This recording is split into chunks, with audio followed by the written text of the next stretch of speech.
عالم کے بول ہمارا پروگرام کا یہ سب سے اہم ترین حصہ ہے۔ اس وقت جو تشریف فرما ہمارے ساتھ علماء کرام ہیں، میں ان کا تعارف کرا دیتا ہوں۔ مجدد مسلک اہل سنت خطیب اعظم حضرت مولانا محمد شفیع اکاڑوی رحمہ اللہ کے آپ صاحبزادے ہیں۔ سواد اعظم اہل سنت حقیقی کے سربراہ ہیں۔ مولانا اکاڑوی اکیڈمی العالمی کے سربراہ ہیں۔ متعدد کتابوں کے آپ مصنف ہیں۔ ڈاکٹر علامہ کوکب نورانی اکاڑوی صاحب، السلام علیکم۔ وعلیکم السلام ورحمۃ اللہ۔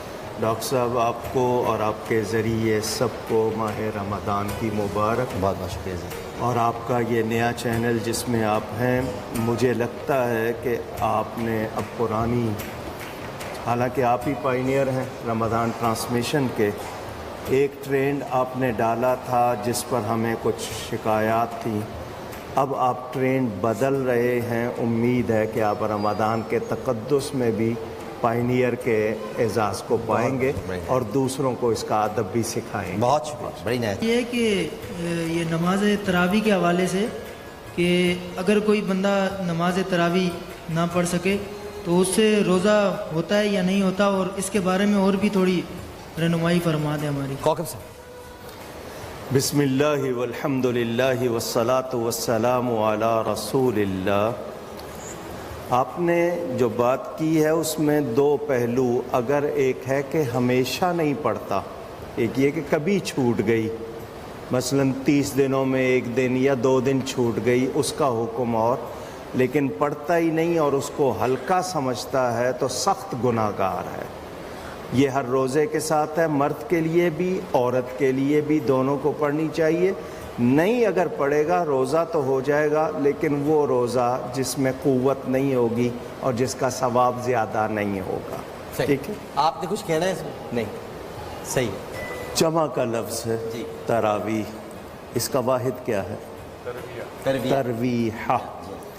تو 4 رکعتوں کے بعد اتنی دیر بیٹھنا جتنا 4 رکعت میں ٹائم لگا ہے آرام پانا، تو یہ ترویحہ ہوا۔ صحیح۔ اگر 8 ہوتی تو اس کا نام ترویحتین ہونا چاہیے تھا، تراویح نہیں ہونا چاہیے تھا۔ قاری صاحب، وہ صحیح۔ ڈاکٹر صاحب یہ بتائیے، ہم آج اگر رکعت پہ جھگڑا ہی کر رہے ہیں، کل قیامت کے دن 20 نکلی، یہ 12 کہاں سے لائیں گے؟ اور وہ کہیں گے اگر 8 نکلی تو 20 تو ہمیں تو ثواب ہی ہوگا۔ ایک منٹ ڈاکٹر صاحب، 1 منٹ جواب دیجیے گا۔ رفع یدین فرض ہے، واجب ہے، سنت موقدہ، ان میں سے کیا ہے؟ اللہ کے رسول کرتے تھے اس لیے ہم میں صرف اللہ کے رسول اور بہت کچھ کرتے تھے۔ یہ بات تو صحابہ بھی نہیں جانتے تھے۔ اور سوال ہے جی۔ السلام علیکم۔ وعلیکم السلام ورحمۃ اللہ وبرکاتہ۔ جناب وعلیکم السلام۔ ڈاکٹر صاحب، میرا سوال یہ ہے کہ جو لوگ جان بوجھ کے روزہ چھوڑ دیتے ہیں اور یہ کہتے ہیں کہ ہمارا کام ہارڈ ہے، ہم روزہ نہیں رکھ سکتے، اور روزہ رکھنے کے بعد کفارہ بھی ادا نہیں کرتے، تو ان کے بارے میں کیا حکم ہے؟ میسوی صاحب۔ برائے کرم شرعی رہنمائی فرما دیں۔ روزہ کسی بھی صورت میں سوائے مریض ہو یا سفر پہ ہو نہیں چھوڑا جا سکتا ہے، مگر یہ کہ اگر یہ کام نہ کرے اور فاقے سے مرنے کی صورتحال آ جائے پھر تو ایک الگ صورتحال ہے، ورنہ روزہ کسی بھی حالت میں چھوڑنے کی اجازت نہیں، اور یہ بہانے جو ہیں صحیح کوکب نہیں۔ صاحب، اگر شدید گرمی اس وقت کراچی میں ہو جائے جس کے آنے والے دنوں میں امکانات ہیں، اور جو کہ الیکٹرک کر رہا ہے، بجلی بھی نہیں ہے، حالت خراب لوگوں کی ہو رہی ہے، ایسی صورت میں روزہ چھوڑا جا سکتا ہے؟ ڈاکٹر صاحب، میں بہت سی حالتوں میں اپنے آپ کو رکھ لیتا ہوں ڈاکٹر کے کہنے پہ، دوسری مجبوریوں میں میں روزے کے لیے عذر تراشتے ہوئے 10 مرتبہ سوچوں کہ میں کس کے لیے کر رہا ہوں۔ تو اگر جس طرح اسلام آپ کو وہ نہیں کہہ رہا، اگر آپ کی بیماری کا بڑھنے کا خدشہ، آپ کے جسم کا کوئی عضو، کوئی پارٹ ضائع ہونے کا خدشہ، یا آپ کے ایسی کہ عقل زائل ہو جائے، ایسی بیماری، اس صورت میں آپ کو بالکل چھوڑنے کی اجازت ہے۔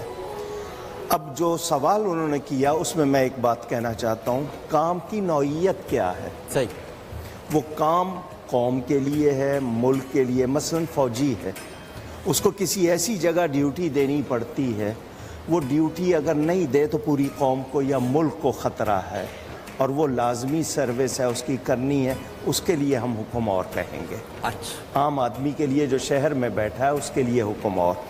اگر ایسی نوبت آ جاتی ہے بجلی بند ہو گئی ہے, لوگوں کے پاس سہولت نہیں, بلک رہے ہیں, جان کا خطرہ ہے یا بیماری کا, اس صورت میں وہ اگر روزہ چھوڑتے ہیں تو ان پر کفارہ نہیں ہوگا, قضا ہوگا. اچھا ٹھیک, جی جی وعلیکم السلام.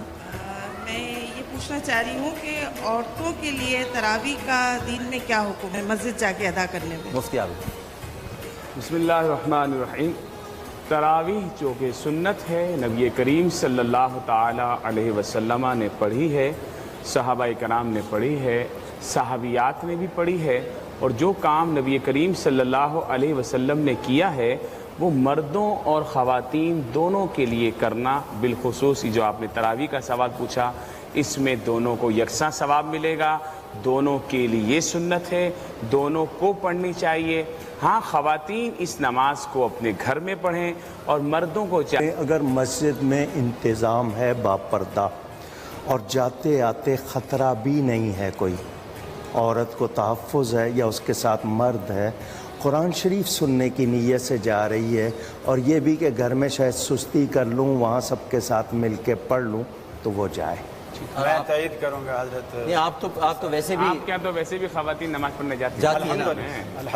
ہمارے یہاں مرد بھی مسلمان ہوتے ہیں, عورتیں بھی مسلمان. نہیں یہ بات نہیں ہے, مطلب وہ بات نہیں ہے. یہ بات نہیں سمجھ آئی, معاف کیجیے گا. نہیں, ہم مسجد کے دروازے عورتوں پر بند نہیں کرتے. یہ عجیب جملہ کہہ دیا آپ نے. اس لیے آپ کہاں بیٹھے ہوئے, دیکھیے کہاں بیٹھے ہوئے, کیا جملہ کہہ رہے ہیں آپ تائید کریں گے مسجد کو. دیکھیے ڈاکٹر صاحب, لیکن مصطفی صاحب کی مسجد میں خواتین آتی ہیں. میں تائید کر رہا ہوں, مجھے خوشی ہوئی. آپ نے یہ کیوں کہا کہ ہماری عورتیں بھی مسلمان ہوتی ہیں, آپ نے یہ کیوں کہا؟ ایک منٹ, ہماری مسجد جامع مسجد شان کی خواتین نہیں تو اس کا جواب آپ کہتے ہیں ہماری بھی مسلمان ہوتی ہے. نہیں ہماری تو ہوتی ہی ہے, اس لیے ہمیں کہنے کی ضرورت. آپ نے بتا دیا کہ آپ کی, اور ہم سب لوگ مسلمانوں کے اجتماع میں بیٹھے ہوئے ہیں. دیکھیے ڈاکٹر صاحب. وعلیکم السلام. ڈاکٹر صاحب میرا سوال یہ ہے کہ اگر کسی پیشنٹ کو شوگر ہو اور وہ روزے کی حالت میں وہ اگر شوگر ٹیسٹ کرواتا ہے تو اس سے روزے پہ کچھ اثر پڑے گا, اس معاملے میں رہنمائی فرمائیں.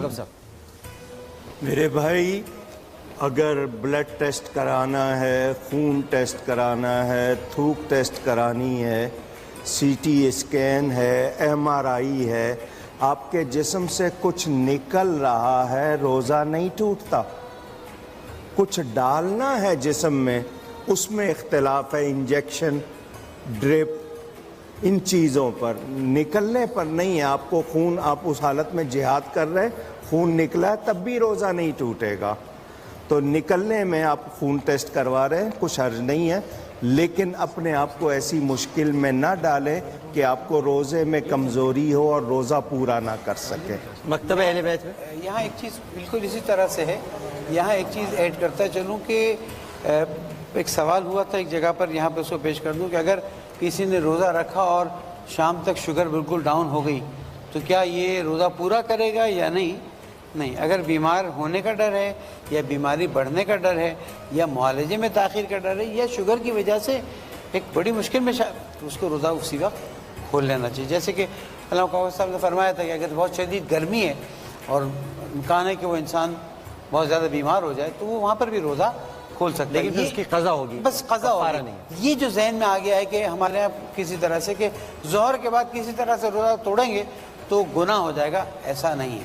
جان بوجھ کے کسی وقت توڑیں بغیر کسی عذر کے تو گناہ ہے, اگر مجبوری میں توڑ رہے ہیں عذر شرعی میں تو کوئی حرج نہیں. یہ تو خیر شوگر کے ساتھ خاص نہیں ہے, کوئی بھی ایسی بیماری ہو جس سے جان کو خطرہ ہو, لاحق ہو, شوگر کے علاوہ اور بھی کوئی مرض اضطراری کیفیت آ جاتی ہے, حالت اضطراری میں روزہ افطار کیا جا سکتا ہے.